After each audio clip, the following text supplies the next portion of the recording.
Happy Little Shop Weekend, dear listeners, and welcome to IER Presents. For those of you who don't know, because tragically we still haven't released the Muppet Gatsby one, this is the part of the podcast where we do a script read of something related to this podcast oeuvre. And for whatever reason, my dear friends decided that the best way to celebrate one of my favorite musicals was to indulge this crazy idea that's been rattling in my brain for a decade now. A legacy sequel of Little Shop of Horrors.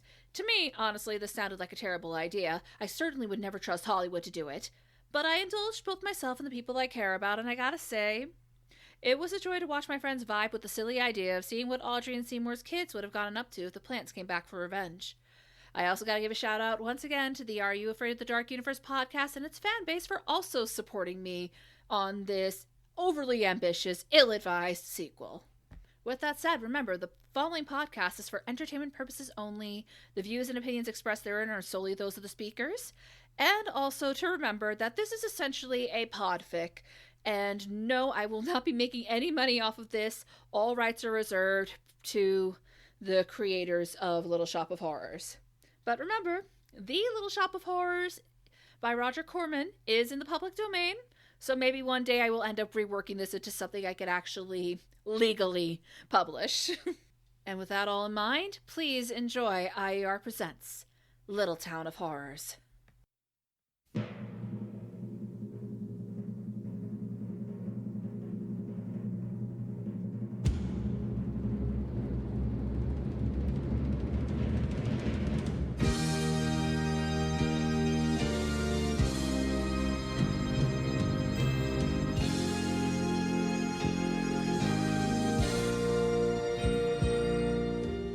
Welcome to IER Presents Little Town of Horrors. I'm your host and scriptwriter, Jasmine Garcia, and joining me today are... Playing Audrey 3, aka Dree Krelborn, it is River, and I want to get out of here or I'll rot here. Not inaccurate. Playing Dawn is Charley the pirate Theydy, and all my life I've always been poor. Playing Crystal and Pamela, it's Shamila, pulling double duty not for the first time. I am playing Ronette. I feel like both of us are definitely in tune with each other by being a mama, but also as well, yes. So I'm excited. And your name? Oh, and my name is Jasmine. I am Thing 2, but of course, to add in the separation, I go by Jerm because my middle name is Jermaine, and it's super awesome. So yeah, Awesome. Yes. Aw. All right. Awesome. Hi, my name is Sydney. I am playing Chiffon and I am playing Audrey. And I just want to be somewhere that's green. Spoiler alert, you will be. Not again. Unfortunately, again. Alas, not again. It's the director's cut all over again. I am Bex. I am playing Seymour, and since this is a sequel, I guess it's true that the meek do inherit. And you're a meek little guy. Yeah, Just a little lad. just a little lad with a body count. Also, Charley, I just realized you didn't mention that you were also playing Fern, since we are missing our Fern. You told me we were going to say them separately. No, Oh, you I told know, me together. together. And I remembered the other thing. I am so sorry. Okay. Anyway, so apparently I'm going to be playing an awkward klutz. I'm going to be Fern. That's different See- from your normal life? Yeah, I'm going to be playing Fern, Seymour's daughter and mini-me as well. Yes. Oh, I'm And- also playing all the other parents as well. Yes. Mhm. Summer and Bobby, who are, as I will describe it in the script, they're basically former hippies, which explains their daughter's name. Mhm. I just thought they were really big Buffy fans, even though Buffy hadn't come out yet. Sure. We'll go with that. And yes, I will be reading the script since this is my baby, and also I will be reading all the additional parts, including Robbie, Rosie, and Jessica. So what the fuck is this? This is a weird little idea that has been floating around in my brain for like 10 years. I gave this the subtitle an ill-advised sequel because, frankly, doing a sequel of Little Shop of Horrors seems like a terrible idea. But I was recently spurred on to do this. This is once again something that is all the fault of the podcast that I've mentioned before, Are You Afraid of the Dark Universe? Where, for those of you who do not know, it is basically, you remember that awful Mummy movie from 2017? Now, don't let Callie hear you say that. Dark Callie agrees. Universe. Yes. So, yeah, they basically go from there and pitch what could have been a continuation and a way to kind of fix things. It's actually very good, and it has a really great fandom that all basically does their own pitches for the extended Dark Universe. So this is kind of that. And weirdly enough, that podcast finally made me go, okay, you know what? Fuck it. I'm just going to do this ridiculous idea. So yeah, any questions, comments, or concerns before we get started? Let's get it. Yep. When We are we good? sending this to Frank Oz? No, God, no. Listen, just because the Little Shop of Horrors is public domain doesn't mean this one is. This is not strictly speaking legal. Well, I'm a pirate, so. That is also true. But anyway, submitted for the approval of the Are You Afraid of the Dark Universe and in each retelling servers, this is Jasmine Garcia's Audrey and the Three's Little Town of Horrors. The 20th Century logo and Universal logo sit unrealistically side by side. The spinning globe of the Universal logo begins to grow dark and soon eclipses the screen as the Dark Universe logo. And then an enormous green mouth chomps down, swallowing it whole. The flytrap smiles at the camera before opening its mouth again. We cut to black. We fade into a desolate city street. Cars lie abandoned and in various states of crushed, and most of the buildings have vines crushing the bricks or breaking the windows. We follow one of those vines to yet another flytrap, this one nearly as tall as the building, so it may take viewers a moment to see there's a leg hanging out of its mouth. This is, of course, the Audrey 2, and we soon see it's far from the only one on this city block. We cut to the back of a very 80s Cyndi Lauper-esque hairdo that's bobbing up and down as it marches through the backstage area. This is Dree Krelborn, no older than 19, dressed in a leather jacket and a sparkling green dress with matching makeup, but for all her 80s glamour, she holds herself like a soldier who's seen too much combat. She walks towards the mic stand and electric guitar that are both waiting for her, but not before she's greeted by her bandmates. First, by three women in their 30s, seemingly attached at the hip. These are Crystal, Ronette, and Chiffon, and they each give her an almost maternal shoulder squeeze before they each go to their instruments.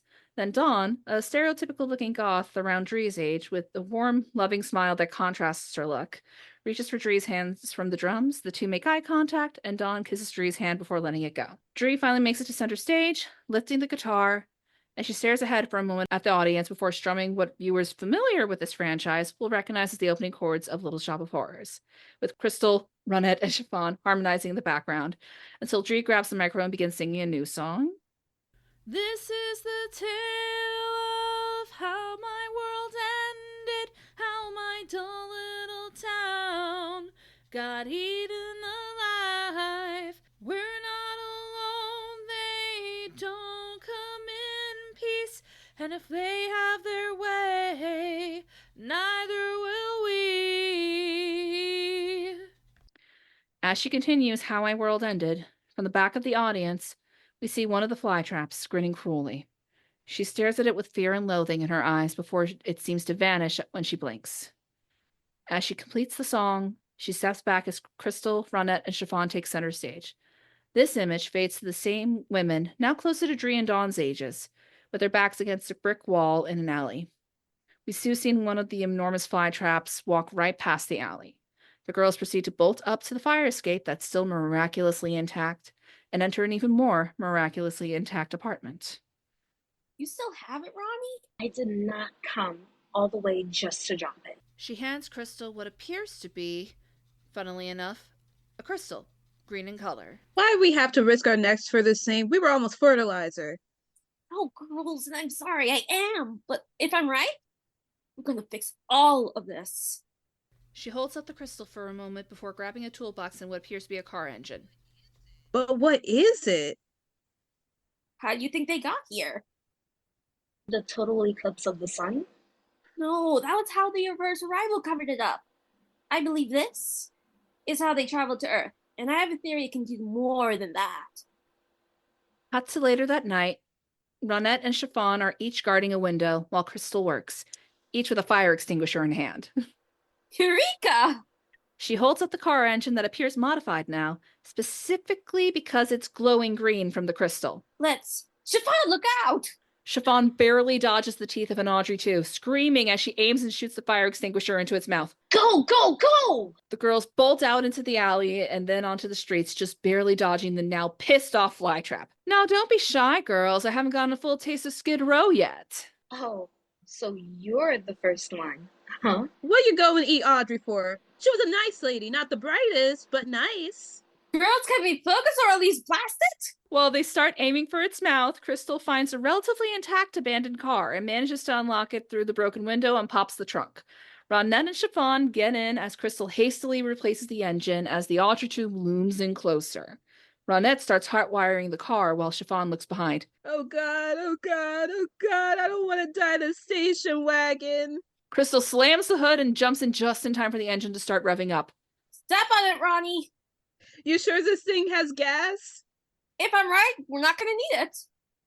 Ronette hits the gas, just barely escaping the jaws of Audrey 2 as they speed down the street, Crystal cackling with glee as Chiffon's still screaming. So, where are we even going? Just keep going. But not that way.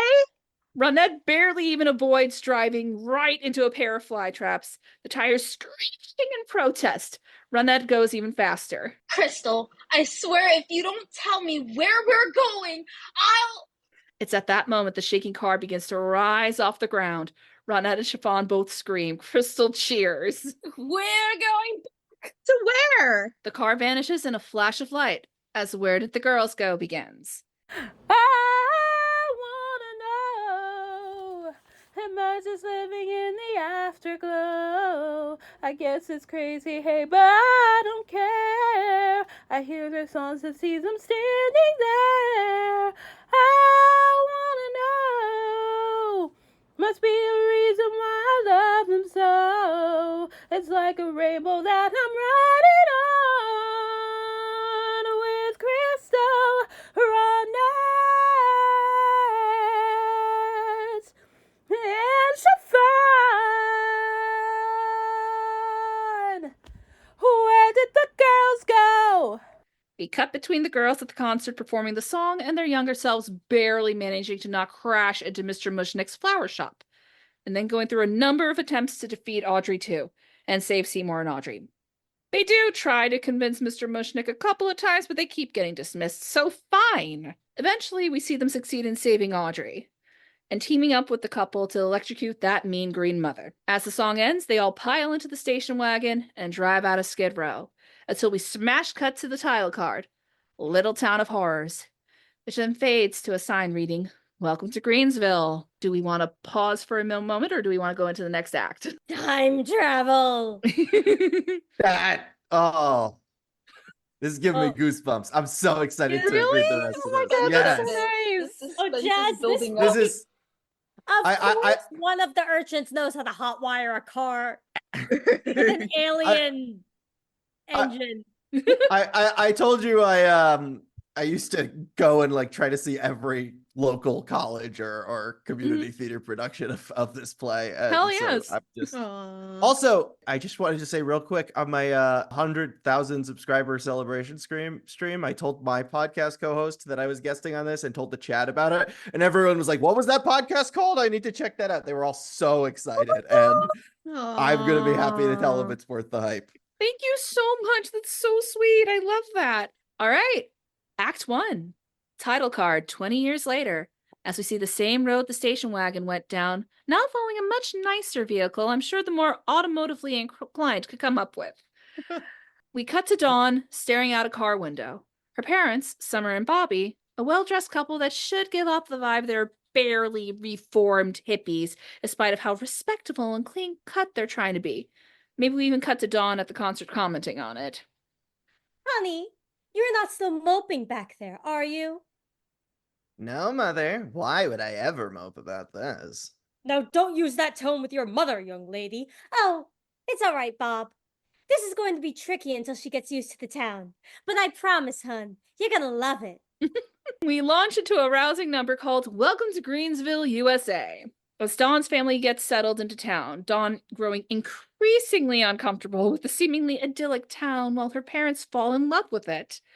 It's very much the kind of town you'd find in a cheesy sitcom, and just about everyone knows each other.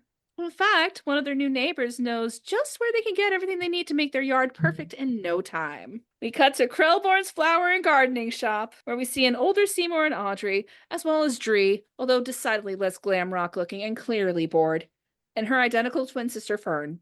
Fern is every inch her father's daughter, right down to the glasses and enthusiasm for plant life. Dree and Dawn first see each other as their parents meet, their boredom suddenly forgotten as they introduce themselves. Oh, you're named after your mom? Yeah, although for some reason they named me Audrey 3. Mom's the first, but every time I ask why they skipped 2, they change the subject. The song continues with them, Dree admitting her frustrations with the town, how it's all very cookie cutter in 1950s. You know, I was thinking the same thing, but I gotta admit, I'm suddenly not minding it so much here. Dree is momentarily stunned at the implication her interest piqued. Well, welcome to Greensville. Welcome to Greensville, USA. As Dawn and her family exit the shop sometime later, Fern asks about Dree's new friend. Honestly, it's just nice that I might finally have someone to talk to. Besides you, I mean, and we're legally obligated. Well, gee, thanks. You know what I mean. Just about everyone around here is into the same boring shit. It'll be a breath of fresh air to have someone who hasn't been body snatched around here. Oh, that's not fair. Rosie isn't like that. Fern, I promise you, she's just as much of a vapid bully as the rest of her friends. Just because she secretly apologizes doesn't make it right. Look, you don't know her like I do. Oh, girls, I hope you're not fighting. Mom, you don't have to get a case of the vapors every time we disagree on something, you know? We're still definitely going to have a nice, fun movie night later, in spite of the fact that she keeps defending the worst people. Right, Fern? She's not the worst. But yeah, we're fine, Mom. We're just talking. Well, if you're sure, I just want you girls to get along. Audrey joins her husband in the back of the store. Christ. Be nice. I am. We cut to Audrey and Seymour going over the monthly totals for the store, where we find they are, shockingly, moderately successful. Oh, Seymour, I'm so proud of us. I know we could get here. Good thing, too, because I sure didn't. Oh. If I had known that, maybe. Audrey doesn't need to hear the rest. She simply throws her arms around her husband. Never needed it. You were always my hero.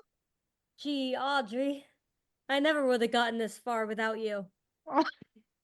We fade to an exterior of the Krelborn family home, a modest but lovely 2-story suburban home, and cut to the den where Fern and Dree are in their pajamas, armed with various junk foods, and watching a cheesy monster movie on TV. You know what would make these movies even better? I mean, probably a lot of things. Rock music. Huh? Just go full out. Make it a rock opera. Imagine all the helpless citizens singing about their doom. Or, the monsters getting villain songs. And then there's this badass finale where all the characters singing in the final battle. So yes, to me, that sounds awesome. But unfortunately, Dree, I don't think there's a lot of people who would watch a musical about an alien invasion.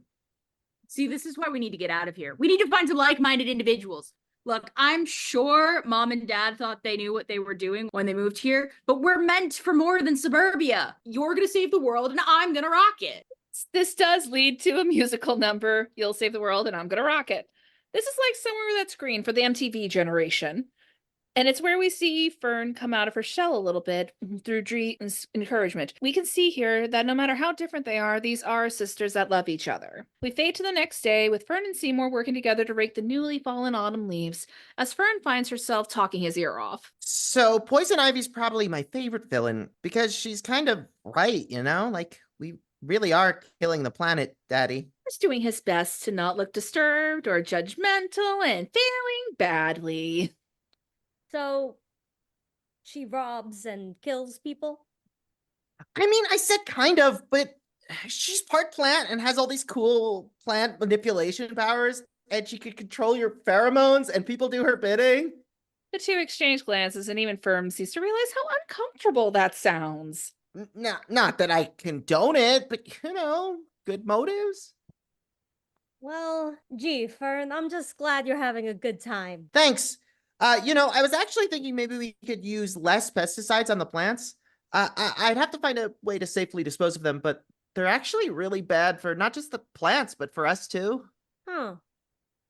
I guess we could. He trails off as suddenly the light surrounding them dims. Seymour's eyes widen. He looks around as it gets darker and darker. For a moment, we flash back to Skid Row all those years ago when the total eclipse of the sun occurred and Audrey 2 appeared, leading us into total eclipse of the sun not again. With Seymour essentially having a nervous breakdown while the rest of the cast comment on the strange happenings. Audrey manages to reach him to comfort him just as the eclipse ends, just in time for Fern to find a little fly trap among the rose bushes. Seymour dives towards her, all but ripping the plant from her hands and tossing it to the ground, both of the twins witnessing this rare show of rage from their father. Dad, what the hell? Daddy. Audrey smooths things over as well as she can, bringing Seymour into the house. The two share a moment where they comfort each other, singing We'll Have Tomorrow, about the life they've worked so hard to build together. We'll have a family, 3 kids or 4, lights in the window, Christmas wreath on the door, roses are red, love, weddings are white. We'll have tomorrow if we just get through tonight. Meanwhile, Fern gets the idea that the plant should also have a tomorrow, finding a spot to plant it in a trail near their house. She names it Pamela. And the moment she leaves it behind, an unlucky bug makes its way into its mouth and the fly trap perks up. Bex, you can do that. No, it's hilarious. Oh, I actually went da da da. Even better. Or what about really sinister? Da doo. Indeed. I like that a lot. I can record it for you later. Go for it. Our next scene brings us to the twins entering Corman High School. Another day in paradise on thrones. We're never going to have a good day with that attitude. Maybe today will be better. Enter a gaggle of stereotypical popular people, including Jessica, Robbie, and Rosie. Hey, Lorax twins, the Tree say anything lately? Ooh, new one. Guess it makes sense, though. That's about your reading level. Hey, what's with the hostility, Dree? Fern knows it's all in good fun, right? Fern can barely manage to fake a smile, even as she exchanges glances with Rosie, who seems just as uncomfortable but says nothing, and in fact appears to be silently pleading with Fern to just go with it. Totally. I've been wondering. Josh got me flowers last weekend. You think you could ask them if the vase I put them in is comfy enough? Dree lunges, but Fern stops her. Wow, psycho, I was just asking. That's a totally normal thing to ask. Well, neither of you are normal, or we wouldn't be asking, would we? The school bell rings, Jessica telling her posse they should get going. Rosie hangs back, glancing at the two of them apologetically now that her friends can't see her. I'm sorry about them. I know you are. Don't let them get to you. Come on, bitch, we're gonna be late. Rosie exits, Fern and Dree both watching her go, but with vastly different expressions on their identical faces. I knew you are, but do you know? Or is it the rosy-colored glasses? Can we talk about this later?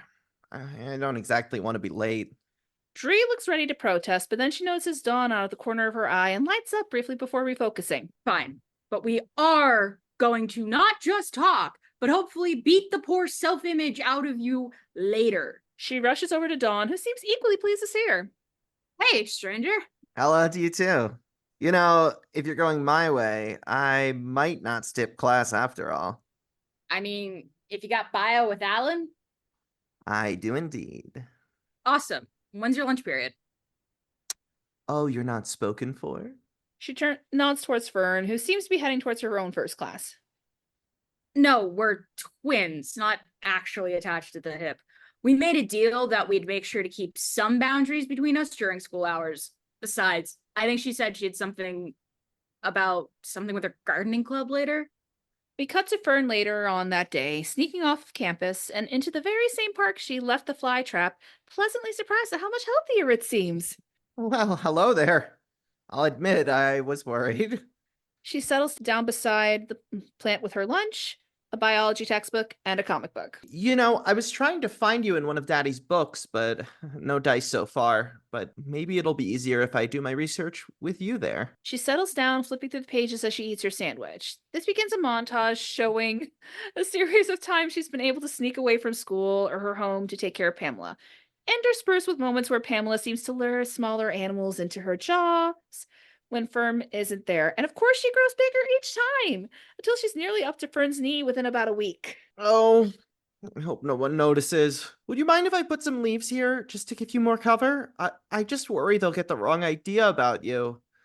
People always seem to be afraid of anything they haven't seen before. Especially when they have such sharp teeth. Fern starts rearranging some of the fallen autumn leaves. You know, fly traps are usually tropical. It's actually impressive that you seem to be thriving around here. After a moment of thought and the steady beat of a piano plays in the background, she begins Secret, where we'll all see another montage of what Fern describes to Pamela. Can I tell you a secret? Silly question, I guess. A little plant like you might be the perfect person to say things I normally wouldn't confess. My sister hates it in Greensville, and sure I get what she means. 'Cause I don't fit in either, but the grass is always greener, and my favorites are our shades of green.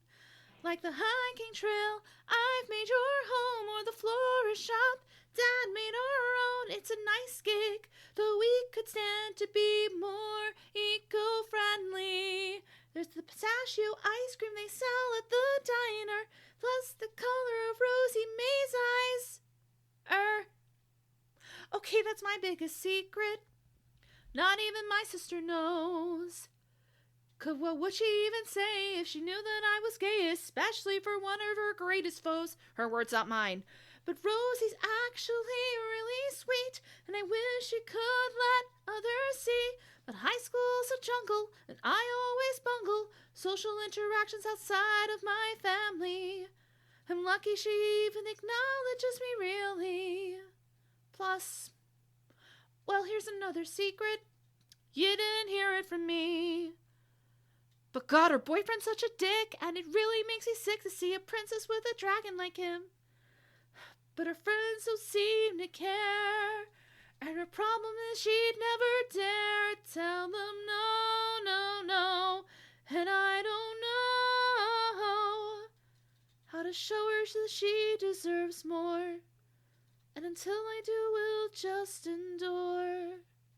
The song appears to be at its end until you're not the only one with secrets. Fern jumps back with a cry. I beg your pardon? You're not the only ones with secrets. Pammy, you can talk? She grabs today's textbook, furiously flipping through the pages. Yeah, I was right. There's definitely nothing about that. Well, I'm not much like anything your scientists have ever seen before. Oh my God, this is incredible. Have I discovered a new species? And I haven't even graduated yet. Quite the feather in your cap, aren't I? Oh, you're obviously your own person plant. I don't know, whatever you're happy with. I don't want to treat you like something I can just use for my own gain. Oh, appreciate that. You think you could keep this between us for now? You've been such a good friend since I arrived. I promise I'll help you anything your little heart desires. But I'm not quite ready for the spotlight yet. Yeah, of course. This doesn't need to change anything. I care about your needs too. Oh, what a sweetheart you are. I'm just sorry it doesn't sound like the rest of the people in your life are at your level. Fern seems taken aback, but before she can continue the conversation, she notices her watch. Oh, it's almost supper time. What, would you be okay if I head off? Well, of course. Until tomorrow, Fern. Yeah, till tomorrow. Fern rushes home just in time to see a car unfamiliar to the audience, but very familiar to her in their parking lot. Just in time for Crystal, Ronette, and Chiffon, now close to the ages we saw in the concert, to climb out. Jeez! She races towards them with a four-share group hug. Dree, Dawn, Summer, and Bobby happen to arrive in Dawn's family car, and Dree bolts out of the car to join in. Hey, when the hell did you three get here? I figured we weren't going to see you guys until Thanksgiving. We thought we'd just pop up in and surprise you babies. Dawn and her family climb out of the car, somewhat surprised. Right, intros. Dawn, Mr. and Mrs. Mencken. These are our aunts, Crystal, Ronette, and Chiffon. Aunties, this is Dawn and her parents. Hope mom's ready for a full house, I guess. And indeed it is a full house, and we cut to the dining room table at capacity, and Audrey's a little frazzled as she settles down at the table, just in time for the aunties to finish telling a story. Wait, did he seriously say that to you, Aunt Ronette? Dad, what the hell was up with this Mushnik guy? He sounds like he sucked. Hey, you know better than to swear at the dinner table. And it was an old friend of your father's and mine, so show some respect. Dree looks ready to argue. Oh, Dree, don't worry about it. That was so long ago. Though, Audrey, I like that your girl here is not afraid to speak her mind. You could have used that back in the day. I got all the guts in the family. What's that supposed to mean? Dree, please, we have company. Don't we want to have a nice dinner? Well, yeah, but that doesn't mean we gotta pretend everything's hunky-dory. Has Fern told you how these jerk-offs in school treat her? I gotta speak my mind or she never will. It's really not that bad. You sure, Fern? I mean, this probably isn't surprising, but I got bullied myself growing up. And I'd hate to think you're dealing with that alone. I mean, she's not, right? Dree said it herself. She's standing up for her. I think that's really cool. Sometimes you gotta make some noise to do what's right. You always taught me that, right, Mom and Dad? For sure, kiddo. Well, within reason, though. Anyway, let's change the subject for now. Audrey, you must tell me where you got your curtains. As more pleasant dinner conversation comes along, Dree shoots Dawn a grateful smile. Seymour can't help but glance at Fern with worry, however. And that only ends as the dining room table clears out and Dawn and her family say their goodbyes, and the twins go upstairs to their rooms, and you can hear some bickering ensue. Ah, gee. I wouldn't worry too much about that. It's just what sisters do. The warmth leaves her expression. The same goes for her sisters. They're all business now. We should really focus on what's not so normal lately. I think you know why we're really here, right? Guess it has to do with the eclipse. We figured you'd be showing up soon. I've been making extras for dinner ever since. It's a good thing you did show up today. There's only so many leftovers we can fit. Sensing that Audrey will start babbling nervously if she isn't stopped, Crystal cuts to the chase. Have you seen anything since then? Yeah, but we took care of it. Yanked it out of the ground by the roots. Fern tossed it in the trash. You sure? No one fed the damn thing? I really don't want to deal with another one of those things, so you better mean what you say, Seymour. We're sure. Fern saw how scared he was, and she wouldn't take it seriously. Good. I suppose it's too much to ask that. You told the girls what could have happened. Please don't make me. We've tried so hard to move on from it. The easiest part was making sure our girls never knew anything bad ever happened to us. Or that we did anything bad. If it's any comfort, I believe the plant's pheromones might be partially to blame for it. You still did wrong, Seymour, but I think they're kind of to scramble your judgment. Huh. Like that Ivy lady Fern reads about. The women in the room seem perplexed. Nothing. But we're okay here, at least. Good. We'll be sticking around a bit, if that's all the same to you. Well, you're always welcome, of course. After all you've done for us, and the girls will be glad to have you around. Yeah, you seem like you could use some help with them. You're good, Audrey? Well, you know, teenagers, it wasn't much easier at their age. Ronette reaches out a comforting hand to her shoulder, and the scene comes to a close. We cut to the woods near the hiking trail where we see Robbie, Rosie, and Jessica, and the rest of their friends armed with a newly lit bonfire, a boombox, and clearly quite a lot of beer. This could perhaps be the next musical number. Think Big Fun from Heather's, but slightly more ominous, given we see glimpses of Pamela and the fire's glow. Sometime in the midst plant. Exactly. Sometime in the midst of the song, Rosie and Robbie have an argument about Robbie's casual rudeness, and eventually going into how he treats people like Fern. We then cut to Fern, waking up in her bed, seemingly strangely compelled to climb out her window and head towards the woods. Robbie storms off away from the rest of the group just in time to run into Fern. The hell are you doing here? That's a good question. I don't know, actually. I just felt like I had to come here. Robbie dismisses her, too drunk to even pretend that his disdain for her is in any way playful. As he speaks, we see Pamela's head rise up from her hiding spot among the fallen leaves from behind him. Fern keeps trying to interrupt him to warn him in spite of how hurt she is. And look, I don't know what the hell you think you're doing with my girl, but she is mine, okay? She's not like you. Like me, how exactly? She's not a... Before he can complete the slur, Pamela lunges forward, biting down on him. Still not quite big enough to get more than his head and shoulders, but that doesn't mean there's not blood splattering. Fern jumps back, muffling her cries with her hands. Pamela eventually gets Robbie's entire body in her mouth, and after she swallows, she slowly inches towards Fern, who's frozen in fear, and she whispers, "You sweetheart, the dragon's laying.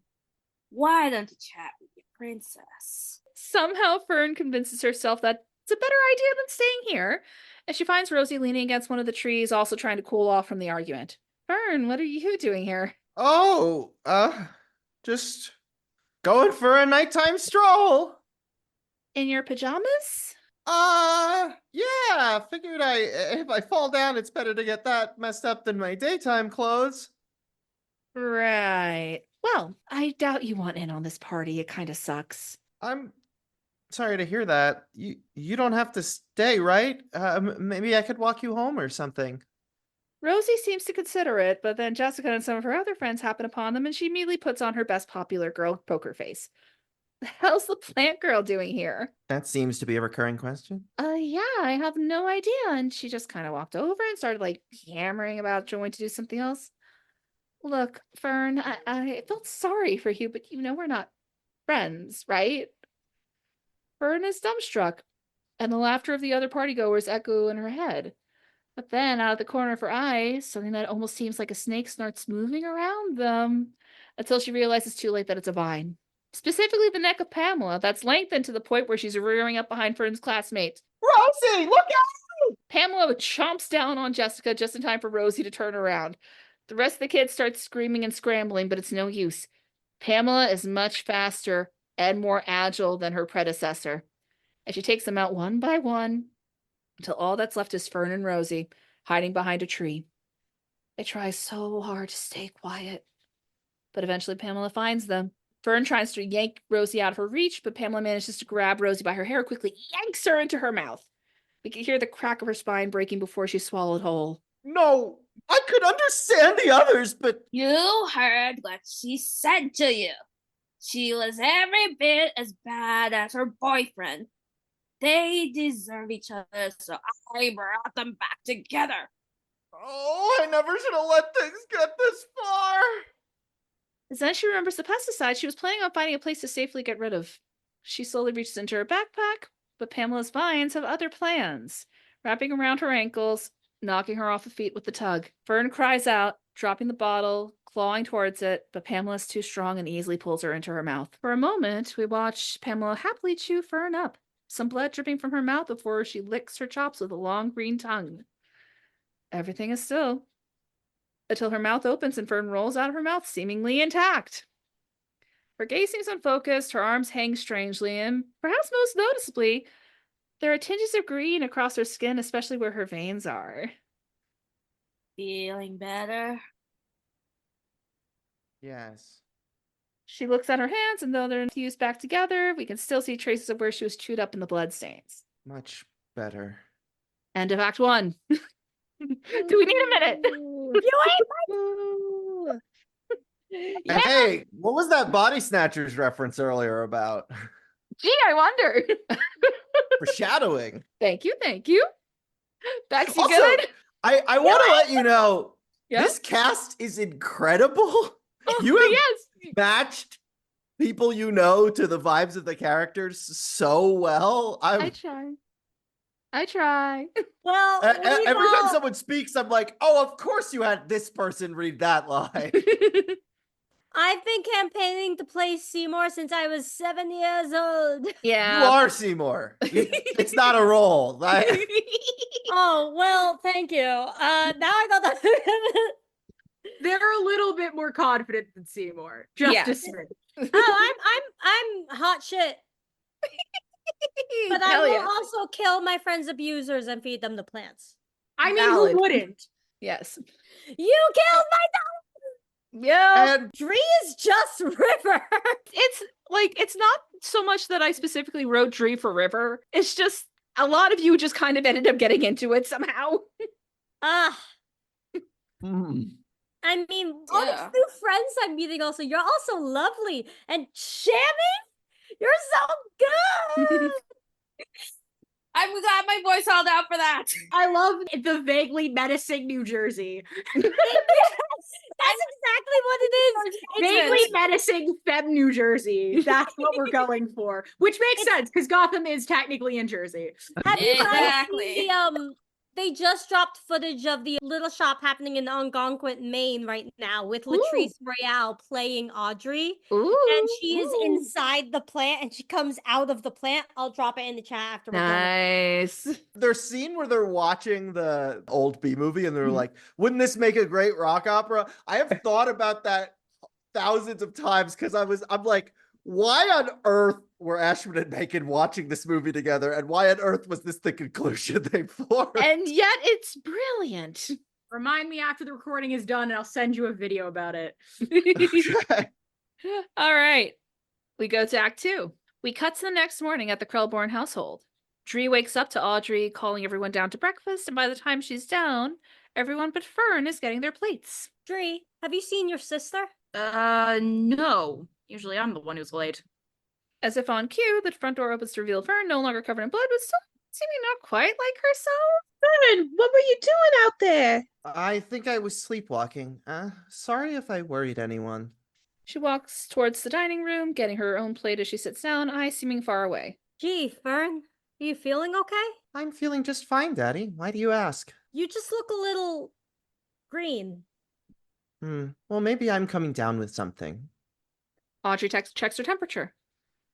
Well, if anything, sweetie, you feel cold. Maybe we should get you to the doctor. No, that won't be necessary. I probably just need to rest. Crystal, Ronette, and Chiffon exchange glances, and we cut between that and the concert where the three sing. Shang-a-lang, what a freaky thing could be happening. Nice, honestly, not bad for a Zoom. I'm sorry. I thought I was on mute. You're good. Breakfast proceeds, but Crystal has suspicions about Fern's state, and afterwards gets a hold of some hair from her brush for studying, in spite of Ronette and Chiffon's objections. Perhaps we have a scene where even Fern styling her hair seems off. We cut to Dree joining Dawn at the local record store, where it becomes all too clear their feelings have always been far more than platonic. Meanwhile, Fern returns to Pamela to couple share a power ballad love song, the sweetest voice in my head, and while Dree and Dawn's is very typical teens in love being obsessed with each other, it's a far more sinister confirmation of Crystal's suspicions with Fern and Pamela. This likely will be interspersed with the concert well, Dree and Dawn's feelings clearly still holding on strong. The song ends with a sweet kiss between Dree and Dawn, and Fern getting pulled into Pamela's jaws. Let it out, fam. They're eating her. And then they're going to eat me. Oh my god! We need a fly to land on your head while you're saying that. Oh, Jesus Christ. I love you all. Was that not the reference? Not quite, but I see where you're going with. You know what? It is a little troll too. Oh, I hope better than that, though. No, just in the evil plant zombies way. Valid. Oh, you have no idea. Time goes on. Dree and Dawn's secret romance continuing to bloom, Fern growing more distance from her family and behaving more strangely, and rumors are going around town about people going missing. We get more concert footage during this A Gossip Song and see Fern luring more and more people to her ravenous beloved.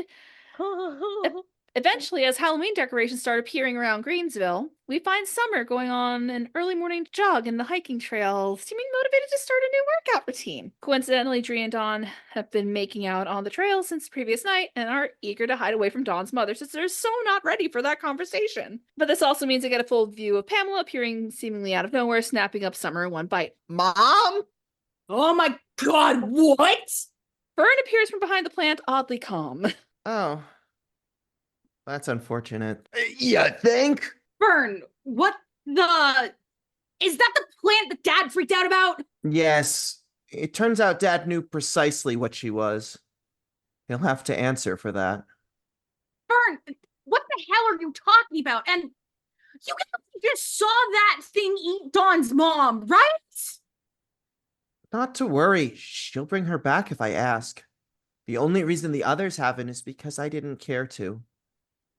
Pamela won't hurt you unless I want her to. She's trying to argue with Fern, unable to accept the sort of body snatching she's always joked about has truly happened to her sister. And it's only when Dawn drags her out of the way of an irritated Pamela that they manage to escape. The song B-movie bullshit begins as Dree and Dawn run, Dree marveling at how some giant man-eating plant sounds like something out of the dumb movie she and Fern watched. This is a song of pure denial. Even if the concert footage we cut to in the midst of the song shows us a tragically wiser Dree. As they burst out of the hiking trail, Crystal, Ronette, and Chiffon's car appears near the entrance, yanking them into it. Let me guess. Giant man-eating flytrap?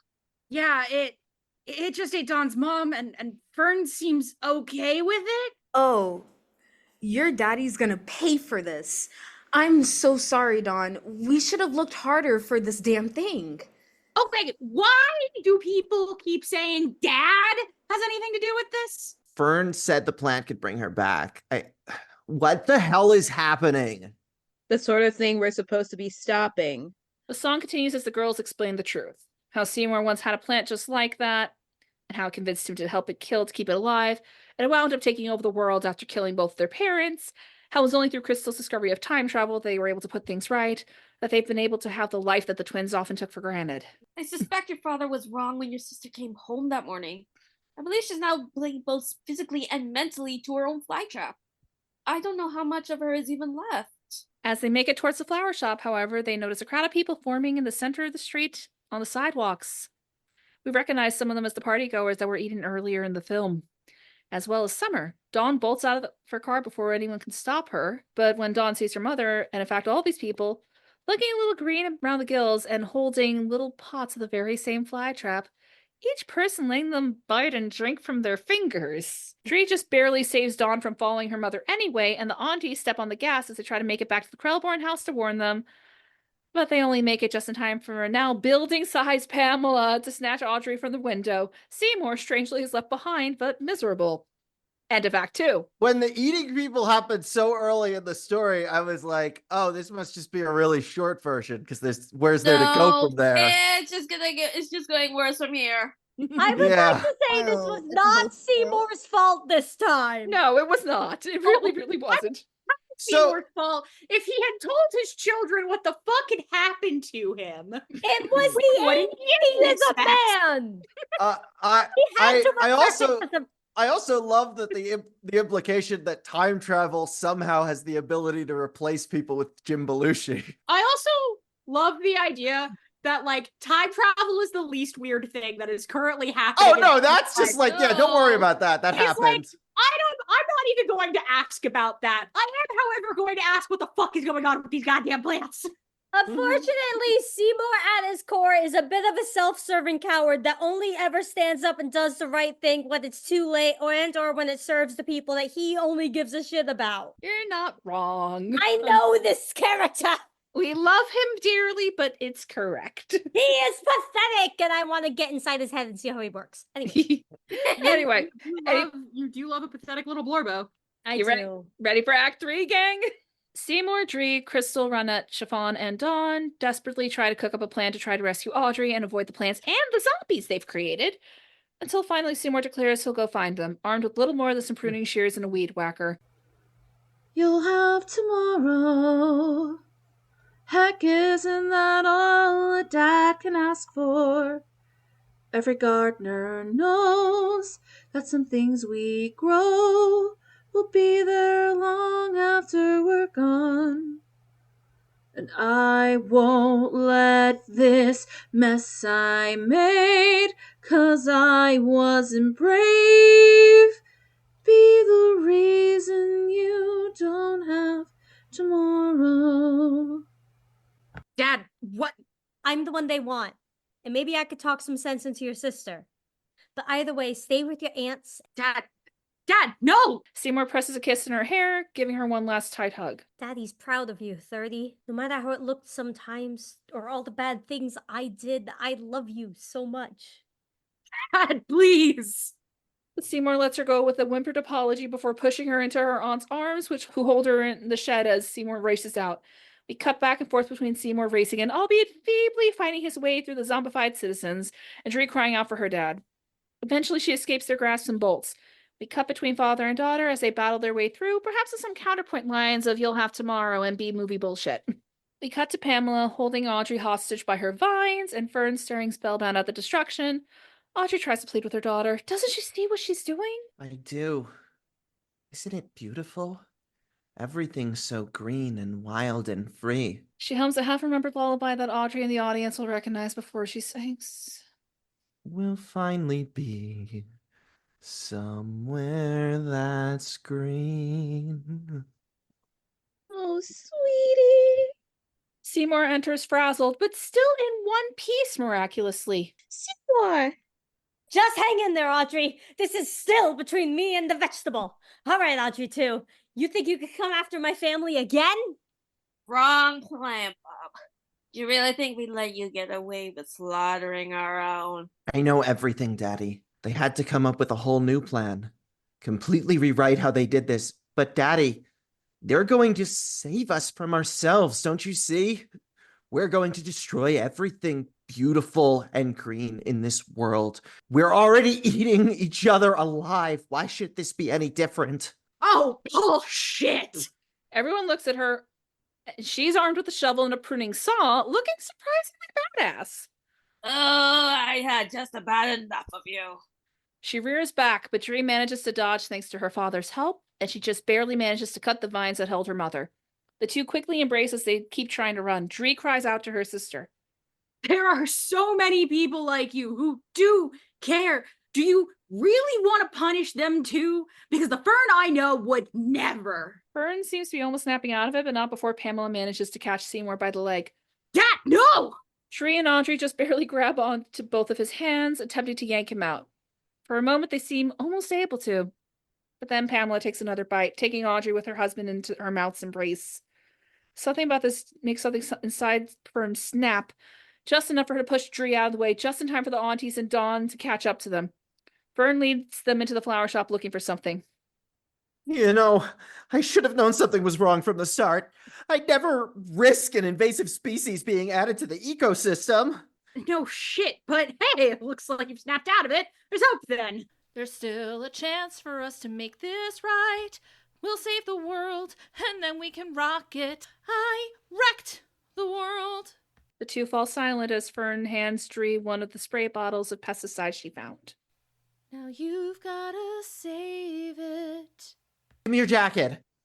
Fern, no, I've seen enough self-sacrificial bullshit today. Do it! I already let her eat my parents. I can't let her eat you two. And you think I can? In perhaps her first show of nerve, she all but snatches the leather jacket off her shoulders and pulls it on, handing over her glasses as she races out, calling out with a rather bad impression of her sister. But it seems to be enough to convince Pamela she's who she's looking for, and she devours her whole. Dree almost screams, but Dawn stops her, and the aunties help them escape through the back. We've got B-movie bullshit reprise. I never asked for this B-movie bullshit. Never asked to be the hero, going toe-to-toe with monsters that shouldn't exist. As she sings, her aunts lead her to the car, though not without resistance from those who have been devoured and turned. But in her grief, Dree fights her way through the very people in the very town that made her sister feel so small that she was vulnerable to Pamela's influence. This kind of fight's only fun in the movies when you know you'll be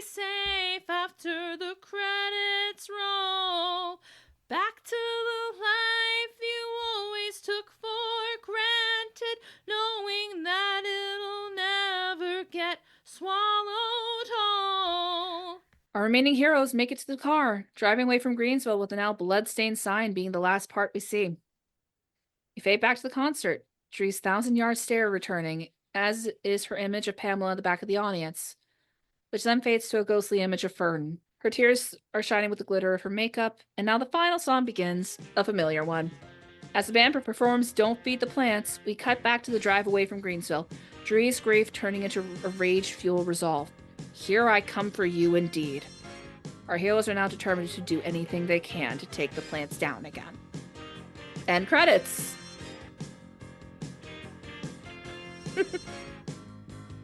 Wow. Yes! I'm sorry. That was so good. It was so good. Oh my god. Yes! This is really, really, really good. And I'm just Oh. like, this story, I need to know Oh, more. yes, it's really, really solid. Thank Oh, you. wow. You guys. It's about adapting something out of love, god damn it. Yeah. Mm-hmm. Oh yeah, no, this I've said it before. This is one of my favorite musicals of all time. Like, I make a point of watching the movie between the 21st and 23rd of September because, you know, we got the 2 dates because of the musical and the movie for some goddamn it reason. just proves that you don't it doesn't matter that they split school because they were able to invent time travel. The urchins. Wow. Yes. Thank And I think you. it was so good. You were all so good. You're You were all so cute. good. Yes, yes, y'all were great. We'll have tomorrow. At least one of my characters survives. Yes. Yes. And Yes, at least some lesbians survived, and you Yes. know. Mhm. At the I end of was the so many day- lesbians. Wait, does that Yes, that's true. does that make the urchins running around with a pack of wild lesbians in the form of Dree and Dawn I guess. Yes. running around the post-apocalypse with a pack of wild lesbians? Let's go, lesbians. I love that in every single little shop, the urchins are unkillable. The urchins also are mystic. They Dear also can magically God. change their costumes The whenever they urchins want. are the fates. Yes. Yeah, from Hercules. Is it now I was thinking more of the fates from Hades Town. Well, but I mean, same Same mythos, Same yeah. aesthetic. composer. I'm saying. Same- Well, speaking of, I will say that I did write a post-credit scene. If Oh, you want to hear yes. that. Yes. We have returned to Greensville, which is as apocalyptic as the city street we saw at the beginning, with the plants surrounded by their human drones. We zoom in on Pamela, the one plant that seems unnaturally still, until something seems to be moving in her mouth, until it becomes clear that her skin is boiling, and a hand is bursting out of it. Evil Dead reference. Who didn't die? Fern had Yeah, all that's those the question. pesticides. Yep, Fern had the pesticide. Yes. We're Okay, talking Boba but- Fett sequence, baby. Okay, but Sid, you and I are still dead. Rip. But technically, you're also alive. Yes. Yes. So really, I guess in the end, and then you're also dead but alive. So really, I guess in the end, the only one whose character really died was me. Mm. Give it time. Unless- Schrodinger's Unless- dad figure. Unless. Who knows? No, It's a- let him die. He's been through enough. He's been let him Through rest. enough. Let it rest. Damn. He had His to actor suffer already through retired. He had to suffer through Mean Green Mother. Let him go. Oh, you don't like me, the Green Mother. Interesting. I have thoughts. I like it as a song, but yeah, it's weird that there's a boss battle in this musical. And didn't Specifically they for just- me, Didn't they just write it's that in for weird like that there's a Oscar boss. bait? Specifically, the placing of Mean Green Mother. It's weird that there's a boss battle after Audrey dies. Because That's don't fair. they not Slash, figure- well, Audrey's fighting alongside Seymour. I mean, she doesn't even get to fight. Is the annoying thing. She does in the. No, It's she's in just a kind of therapy- sitting there. Yeah, Oh, she just okay. sits there. I thought she helped in the. Okay. I Well, to wish. be No. fair, she is Nope. recovering from some very grievous but apparently not deadly Non-fatal. No. Fair enough. But yeah. Oh! Well, thank you. But And I have to listen to Charlie's podcast now. Yeah, sure. You're also lovely. Hey, you are also, yeah, please, everyone, consider yourself my friend after this. Feel free to DM me memes in the middle of it. Who has stuff to plug? I'll be on tour with well, you won't see me, but I'll be backstage on tour with Complexions Contemporary Ballet. We're going to a bunch of different states. Go to complexionscontemporaryballet.org and you'll find the thing as I work on there. I think you officially beat all the other plugs, Bex, but Yep. I'll try. So And by work on, I mean I help them I help book their travel and make the dancers go places. nice. Go on. So I had and I'm going to have again a podcast called Mystery Shack Look Back. It's a nostalgic time capsule and no spoiler book club of the Gravity Falls fandom, trying to kind of document and to some extent recreate what it was like to be in the fandom as it was airing. I've never watched it. Alex Hirsch and Jason Ritter were on our Cypher Hunt episode, and Matt Chapman in character as Strong Bad. Alex Hirsch is going to be on the podcast again for our upcoming Book of Bill episode. I also have a YouTube channel where, don't tell my friend Alex, but I will be reading the entirety of Book of Bill, which is illegal. I have a couple previews of that up on Charley the Pirate Theydy, as well as I have a passion project that's gender expression in the form of an abridged series called Well, Abridge Me Princess, where I voice non-binary Link and trans femme Zelda, and It's such a delight. It's such a delight. and so interestingly, the second video on that is based on a terrible TV show called Captain N. And while we did not include this character, Mother Brain in the original Captain N show was the only other voice role of, blanking out on the name again, Audrey 2 from the film. Oh, Lee Stubbs? Oh! Yeah, so we did abridge the other thing that he did this particular voice performance for, but left his character out of it. You can find me on Twitter at Dreams Rebel. Hockey season is only so many days out at this point. But you may also soon be able to find me on the podcasting platforms of your choice, as I have been wrapped into this nonsense as I begin the podcast The Straights Aren't All Right, in which a bunch of queers watch straight rom-coms and try to figure out, are the straights like okay? Are you looking for guests? I need to be on the episode about the proposal. I need to. I will put the link to the server in Jazz's server once this recording is done. And you can find me on the online news on Tumblr, where I post listicles and graphics, and you can find me for all your fancast requests. I'm currently on the fence of whether or not I want to be able to do something for this, but depending on what other people are saying. This is my first time doing anything podcast-wise, but you can find me on two places. You have Hippie Kitty with 2 Y's at the end of both. I am a fiber artist, so if you guys are ever interested in getting a nice little spooky present or late Christmas gift in an early view, I can make you socks, I can make you hats, I can make you a sweater, or even a pickle. So you can hit me up socks. on Instagram. Yes. You can hit me up on Instagram. I make a lot of cool things. And if you are interested in merch for your own type of company or business, let me know as well. But again, on Instagram, it is HIPPYYKITTYY. The only social media that I'm like willing to plug is my Instagram. It's also my Threads too. It's called Sidward Tentacles.